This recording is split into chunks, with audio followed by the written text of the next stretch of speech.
Scorpio, welcome to the realm of astrology. This is your monthly horoscope overview for the month of October 2021. But before we begin, I request you to hit the subscribe button and the bell icon so that you can be notified every time I post a video.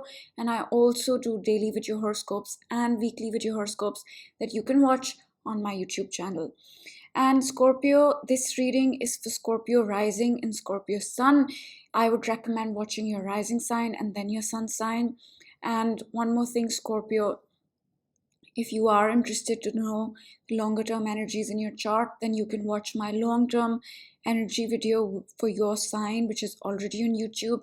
That video talks about energies that are longer, more than a month. So if you're interested, you can watch that.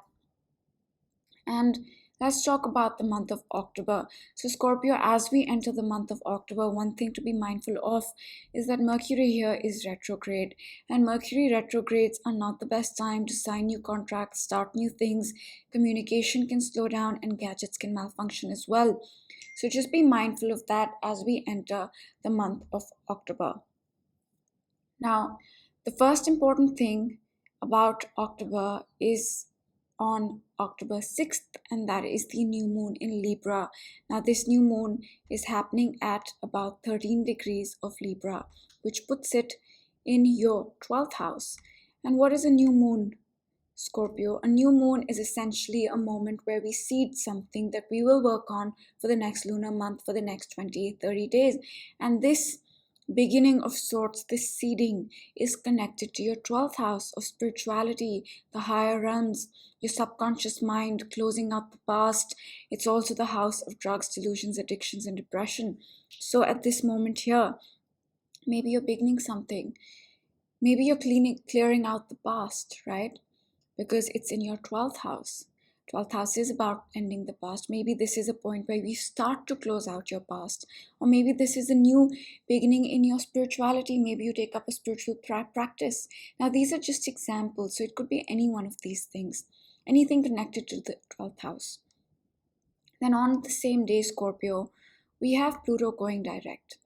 Now, another thing about October is that a lot of the outer planets will go direct. Since April, one by one, all the outer planets started to retrograde, starting with Pluto, then Saturn, Jupiter, Neptune, Chiron, Uranus, all are retrograde as we enter the month of October. But in October, they'll start to go direct again. And what does this mean? Retrogrades are a period of review. Retrogrades are a period where we receive the karma for the work that we put in while the planet was direct.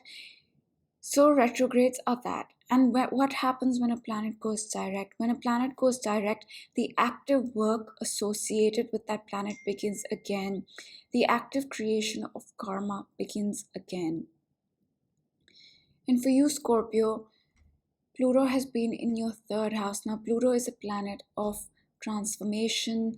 It's a planet of transforming our psychology as well. And for you, you've been working on that for many years in your 3rd house of thinking, communication, social media, immediate environment, peer group, siblings, all these things.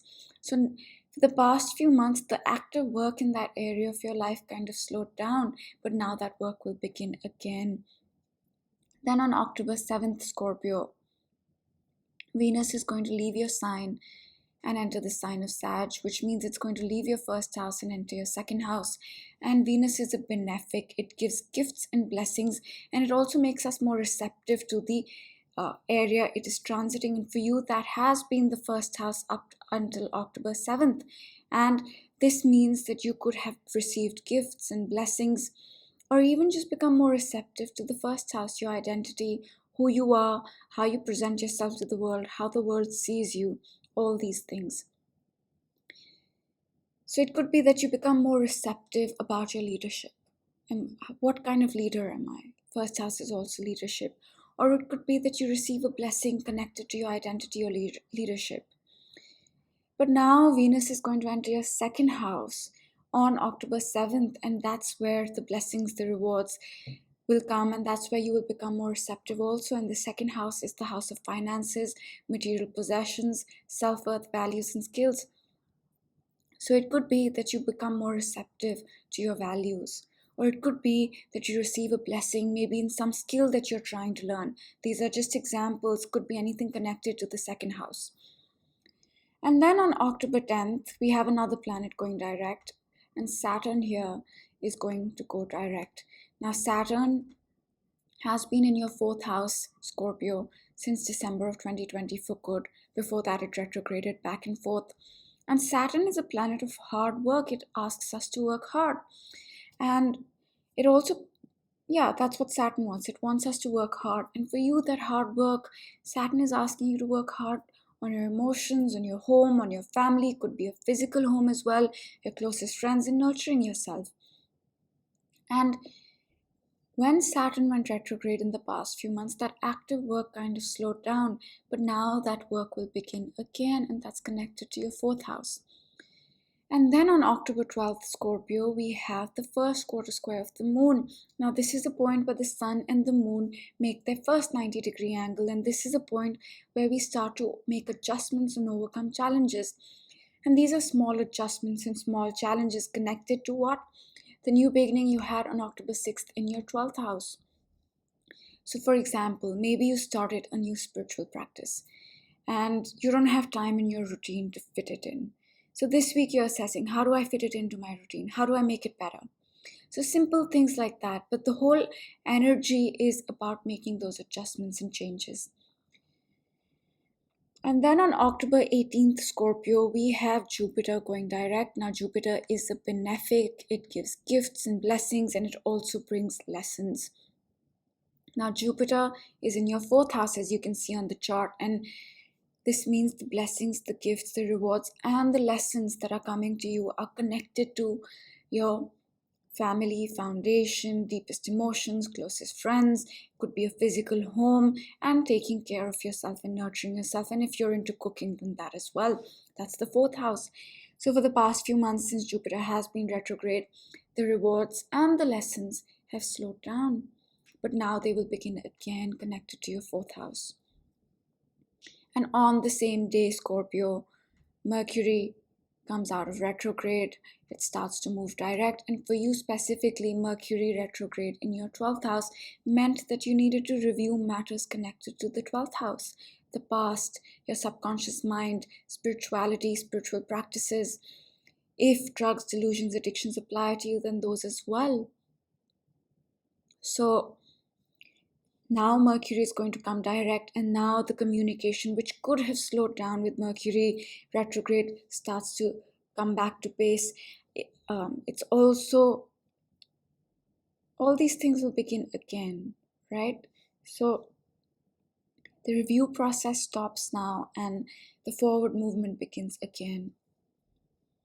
And then on October 20th, Scorpio, we have a full moon in Aries. The full moon in Aries is at 27 degrees, and that puts it in your 12th and 6th house axis, right? That's the axis this full moon is going to highlight. And what are full moons? Full moons are a point of clarity, a point of understanding, a point of emotional release, a point of culmination and completion. So on this full moon, first of all, this full moon is going to highlight your 6th house of health, job, diet, routine, exercise on one hand, and spirituality, subconscious mind, the past, drugs, delusions, addictions, if they apply to you, on the other hand. So this is what is going to be highlighted with this full moon for you. And this full moon will also bring more clarity to the new beginning, or whatever you seeded on October 6th. Now you can understand that better. What did I start back then? What did I start in subtle ways back then? And this full moon is also a point where let me backtrack a little. In April, we had a new moon in Aries, which brought in a lot of new energy, a new life of sorts, basically a lot of new energy. And with this full moon, we'll be able to understand that new energy that came into our life in April a little bit better. Maybe you can say, okay, this started in April and now I can understand it. I can see it better. This energy came into my life. This is how my life changed in April. Now I see it better. Things like that. And Then on October 23rd, Scorpio, the sun is going to enter your sign. It's going to leave your 12th house and enter your first house. And for the past 30 days, up until October 23rd, the focus, the highlight has been your 12th house of spirituality, subconscious mind, closing out the past, drugs, delusions, addictions, if those apply to you. And now, from October 23rd, for the next 30 days, the focus is going to be your first house, you, your identity, who you are, how you present yourself to the world, how the world sees you, perhaps even your appearance and your leadership skills. That is what is going to be highlighted and illuminated. And then on October 28th, Scorpio, we have the last quarter square of the moon. Now, this is a point where the sun and the moon make their last 90-degree angle before the new moon on November 4th. And this is a point where we begin to release things. It's a subtle release, it's a subconscious release. And what are you releasing? You're releasing the new beginning you had on October 6th, connected to the 12th house, spirituality, subconscious mind, closing out the past, drugs, delusions, addictions, if those apply to you. So this week you're assessing what stays regarding what I seeded on October 6th, what goes. And the whole week we'll be doing that. And then on October 30th, Scorpio, Mars here is going to leave the sign of Libra and enter your sign, enter the sign of Scorpio. Now, Mars is an energizer. It re-energizes any part it is in, and Mars enters a particular sign, which means a particular house, almost after 2 years. So up until October 30th, it is in your 12th house, re-energizing and reinvigorating that, right? And what does that mean? Perhaps maybe for the past 2 years you've let go of a spiritual practice. These are just examples. It could be anything connected to the 12th house. But Mars came into your 12th house and said, hey, let's start that practice again. Let's make it happen. Mars is action. So wherever Mars is, that's where the action is happening. So that could be one way. But now on October 30th, it's going to enter your first house, and that's where the action is going to be, and that's where Mars is going to re-energize and reinvigorate your chart. And the first house is you, your identity, your leadership skills, your appearance, how you present yourself to the world, how the world sees you. So it could be maybe you've wanted to work on yourself in some ways, but somehow in the past 2 years it hasn't happened. But Mars comes in and says, hey, let's make it happen. Let's do it. So that's the energy. And to sum it up, there's a lot of focus on your 12th house of spirituality, closing out the past, the subconscious mind, drugs, delusions, addictions, if that applies to you. And October is a month where the forward movement will start to happen again. Since April, one by one, the planets have been going retrograde, which means period of review, period of receiving rewards for the work we put in. But now, as the planets start to go direct one by one in October, the forward movement will begin again. The active creation of karma will begin again. And that's pretty much it, Scorpio. I will pick a card for you and then we will close out the reading.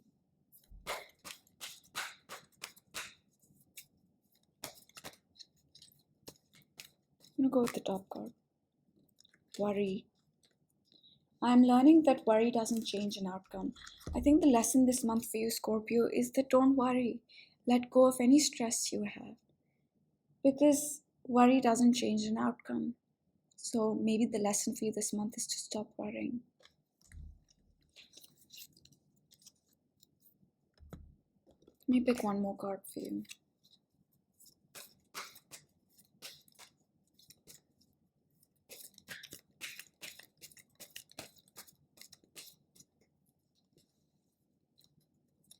Has come to the edge. Scorpio, I think this card is saying that if you want to do something, if you're thinking about something, maybe come to the edge, right? So I think that's the message for you. And I hope you have a great month, Scorpio. I will see you in one of my other videos. Bye.